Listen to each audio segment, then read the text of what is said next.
Chief justice صاحب نے کہا ہے کہ صبح 11 بجے اسلام آباد ہائی کورٹ سنے ان کا کیس اور اس کے بعد اس پر فیصلہ جو بھی ہوگا عمران خان صاحب قبول کریں گے. موجودہ حالات میں کتنی اہم ہے یہ ڈیولپمنٹ؟ دیکھیں obviously بڑی اہم ہے. جس طریقے سے ان کی گرفتاری ہوئی تھی اسی کے بعد سے سوالیہ نشان اٹھ گیا تھا کہ کیا آپ کسی کو عدالت کے اندر سے ایسے گرفتار کر سکتے ہیں. یہاں پہ یہ نہیں تھا کہ احاطہ عدالت سے گرفتار کیا گیا, باقاعدہ جو ایڈمنسٹریٹو بلاک ہے, جو عدالت کا ایک طرح سے آفس ہے, اس کے اندر گھس کے توڑ پھوڑ کر کے خان صاحب کو وہاں سے لے جایا گیا, اور جس طریقے سے دھکے دیتے ہوئے ان کو لے کے گئے اس کے اوپر پھر عوامی ری ایکشن بھی آیا, ان کے ووٹر کا ری ایکشن بھی آیا, جو بڑا انفارچونیٹ تھا. ایسا نہیں ہونا چاہیے تھا, لیکن وہ 2 دن سے ہم دیکھ رہے ہیں کہ پاکستان میں کیا ہو رہا ہے. آج چیف جسٹس صاحب نے جو بینچ بنایا اس میں محترم معزز جسٹس جناب اطہر من اللہ صاحب بھی شامل تھے. اب اس کے اوپر حکومت یہ اعتراض تو نہیں کر سکتی ہے کہ جناب یہ 3 کا بینچ ہے, یہ 2 کا بینچ ہے. یہ وہی جسٹس اطہر من اللہ صاحب ہیں جن کے حوالے سے حکومت بار بار کہتی تھی کہ ان کا ڈیسینٹنگ نوٹ آ گیا تو لہٰذا یہ 4-3 کا فیصلہ ہے. تو بالکل آئین اور قانون کے مطابق میرے خیال میں کیا گیا, اور کوشش یہ کی گئی کہ چیزیں جو ڈیسینٹ کر رہی ہیں کیوس کی طرف, آئین اور قانون سے باہر جا رہی ہیں, ان کو دوبارہ کسی دائرہ کار میں لایا جائے. باقی عمران خان ہو جائیں, کوئی اور معزز لیڈر ہو جائے, کوئی بھی آئین اور قانون سے ماورا نہیں ہے. اگر خان صاحب کے اوپر الزامات ہیں تو خان صاحب کو عدالتوں میں اس کا جواب دینا پڑے گا, لیکن جس قسم کا طریقہ کار اپنایا گیا. دوسری بات یہ ہے کہ جس وقت یہ سماعت ہو رہی تھی, مریم اورنگزیب صاحبہ نے جو باتیں کی, جس طریقے سے کہا گیا کہ خدا نہ خواستہ پھر ججوں کے گھروں کو بھی آگ لگے گی, اس کے بعد پھر جو مریم نواز صاحبہ نے اس کے بعد جو ٹویٹ کی کہ چیف جسٹس صاحب کو چھوڑ دینا چاہیے, چلے جانا چاہیے, اپنی ساس کی طرح یہ کرنا چاہیے, وہ کرنا چاہیے. دیکھیں یہ ہے وہ حکومتی رویہ جس کے نتیجے میں پاکستان کے اندر آئین اور قانون کا پھر آپ کس کو لیکچر دے سکتے ہیں. وہ جو نوجوان باہر آگ لگا رہے ہیں تو اس کو آپ کس طرح کہیں گے کہ یار یہ تو قانون کی خلاف ورزی ہے, آپ آئین کو نہیں مان رہے. وہ کہے گا جب ملک کا وزیر اعظم نہیں مانتا, ملک کی حکمراں جماعت نہیں مانتی, ملک کی وزیر اطلاعات کہتی ہیں کہ ہم سپریم کورٹ کے حکم کو نہیں مانتے, بلاول صاحب وہاں پہ قرارداد پیش کرتے ہیں پارلیمنٹ میں کہ جناب ہم جن ججز کو اس بینچ کو نہیں مانتے. تو جب آپ کی حکومت ہی آئین اور قانون کو نہیں مان رہی تو پھر تو اس کا یہی نتیجہ نکلے گا, اس کا ٹریکل ڈاؤن ایفیکٹ آئے گا, جو بدقسمتی ہے. لیکن سب کو سوچنے کی ضرورت ہے, اور خان صاحب کو جس طرح وہاں پہ عدالت کے اندر بھی کہا گیا, ان کو بھی اس چیز کی مذمت کرنی چاہیے. جس طریقے سے پاکستان کے اداروں کے اوپر حملے کیے گئے, پاکستان کی جو سرکاری املاک ہیں ان کو آگ لگائی گئی, ان کو اس کی واضح طور پہ مذمت کرنی چاہیے, اور اس کے بعد چیزوں کو آگے لے کے چلنا چاہیے. ہاں بالکل. جو ہماری اس وقت اکنامک سچویشن ہے, آج ڈالر آپ کا 300 کے اوپر چلا گیا, تو سب کو سوچنے کی ضرورت ہے. سیاست کریں گے, صحافت کریں گے, سب کچھ کریں گے جب پاکستان ہوگا. تو یہ بڑی سیریس سچویشن ہے, اس پہ خدارا اگر کوئی موقع ملتا ہے تو اس پہ پوائنٹ سکورنگ کے بجائے کوئی حل نکالیں, جو ہمارا اس وقت حکمران طبقہ ہے اور جو سیاستدان طبقہ. ایک اور معاملہ یہ ہے کہ جب کوئی لیڈر اس طرح سے گرفتار ہوتا ہے اور گرفتاری کے بعد وہ رہا ہوتا ہے تو اس کے رویے میں بڑی تبدیلی ہوتی ہے. آپ کیا سمجھتے ہیں کہ اگر عمران خان صاحب رہا ہو جاتے ہیں آج یا کل تو وہ مختلف ہوں گے پہلے سے؟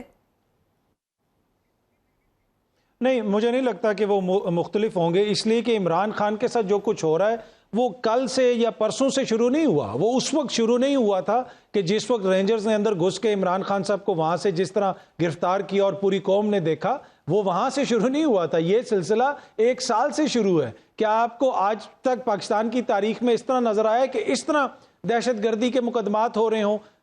محترم میاں صاحب بھی باہر بیٹھ کے تقاریر کرتے تھے, یہاں پہ مریم بی بی بھی نام لیتی تھیں, بلاول صاحب بھی نام لیتے تھے, زرداری صاحب بھی بہت کچھ کہتے تھے. اتنے مقدمے کبھی ہوئے کہ یہ کلپ دیکھ رہا تھا تو میں بیٹھا ہوا تھا وہاں پہ, میں نے کلپ دیکھا تو لہٰذا یہ مقدمہ درج کر دیں. آپ مثال دے دیں کہ کتنے ان کے اوپر مقدمے درج ہوئے.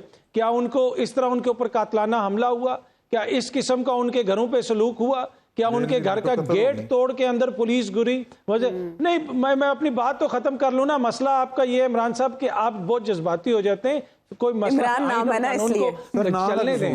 ہاں یہ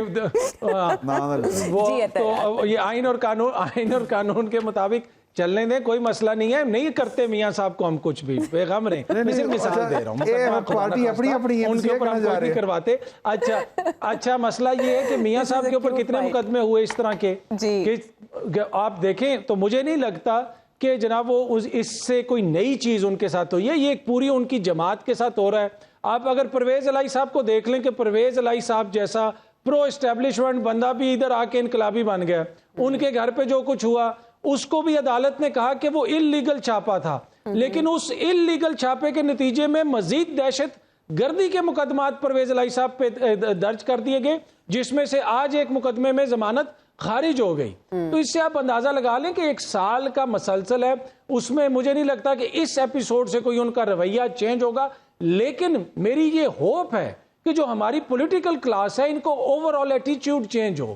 اب یہ ذاتی ان کی لڑائی نہیں ہے, اس میں 22 کروڑ لوگ ہیں اور ایک ملک پاکستان ہے, اس کا مستقبل ہے, ہمارے آنے والی نسلوں کا مستقبل ہے. تو آپ اپنی ذات سے آگے نکلیں, اپنی گرفتاری سے آگے نکلیں, اپنی نااہلیت سے آگے نکلیں اور ملک کو آگے لے کے چلیں, یہ ہم ایکسپیکٹ کرتے ہیں. بلاول صاحب نے فرمایا کہ کسی پارٹی کے اوپر ہم پابندی لگانے کے حق میں نہیں ہیں, یہ ان کے نانا کی روایت ہے. نیشنل عوامی پارٹی پہ کس نے پابندی لگائی تھی؟ دوسری بات جو انہوں نے کہا کہ جناب ملیٹنسی نہیں ہونی چاہیے سیاست میں, بالکل نہیں ہونی چاہیے, اس کی روایت بھی ماشاءاللہ الذوالفقار بنا کے کس نے ڈالی تھی؟ اس میں کون کس خاندان کے لوگ شامل تھے, کس طرح سے طیارہ کابل لے کے گئے تھے, وہ کون لوگ تھے؟ تو یہ سب کچھ یہاں پہ ہمیں یاد ہے. ان کی خواہش یہ ہے کہ یہ چاہتے ہیں, یہ چاہتے ہیں, سب کی خواہش ہوتی ہے کہ ہم 2014 سے تاریخ کو شروع کریں. انفارچونیٹلی تاریخ پہلے سے شروع ہوتی ہے, لیکن ابھی یہاں پہ نہ پاکستان تحریک انصاف نے اس کی ذمہ داری لی کہ یہ ہمارے کارکن ہیں, وہ تو کہہ رہے ہیں ہمارے خلاف سازش ہوئی ہے. وہاں پہ کون لوگ شامل تھے؟ اطہر, ابھی وزیر دفاع خواجہ آصف جو ہیں وہ کہہ رہے ہیں کہ 2 دن میں عمران خان صاحب کی ٹانگ کو شفا مل گئی. آپ کو اچنبے کی بات نہیں لگی عمران خان صاحب جو اس سے پہلے ویل چیئر پہ آتے تھے, پھر وہ 2 ٹانگوں پہ چل کے گئے بھی اور آئے بھی؟ اطہر میں کہہ رہا میرے کو مسئلہ اس وقت یہ ہے کہ کیا پاکستان مسئلہ اس وقت دیکھیں, اگر یہ لوگ ابھی بھی عمران خان کی ٹانگ اور زخم میں پھنسے ہوئے ہیں, ان کا ایشو یہ ہے کہ یہ نہ اس کے نکاح سے باہر نکل سک رہے ہیں, نہ اس کی مبینہ بیٹی سے, نہ اس کے زخموں سے. کوئی پالیسی بتائیں نا, آپ وزیر دفاع ہیں, آپ بتائیں کہ آپ کر رہے کیا ہیں, آپ کی حکومت کیا کر رہی ہے. آپ عدالتوں پہ حملہ آور ہیں, دوسری طرف آپ کہہ رہے ہیں کہ جناب جو ہم ان لوگوں کا احتساب کریں گے جو قانون کو ہاتھ میں لے رہے ہیں. آپ آئین اور قانون کو ماننے کے لیے تیار ہوں, پولیٹیکل ایکٹیویٹی شروع کریں. جب تک سیاسی ایکٹیویٹی نہیں شروع ہوگی, بحث جو ہے وہ اداروں کی طرف جائے گی, کبھی سپریم کورٹ کی طرف, کبھی ہائی کورٹ کی طرف, کبھی نیب کی طرف. یہ ہے وہ فیلئر کہ سیاسی کوشن بالکل ختم ہو گیا ہے. یہ جو ہے ایگزیکٹو آرڈرز کے ذریعے سب کچھ چلانا چاہ رہے ہیں ملک کو. ایسا ملک نہیں چلے گا.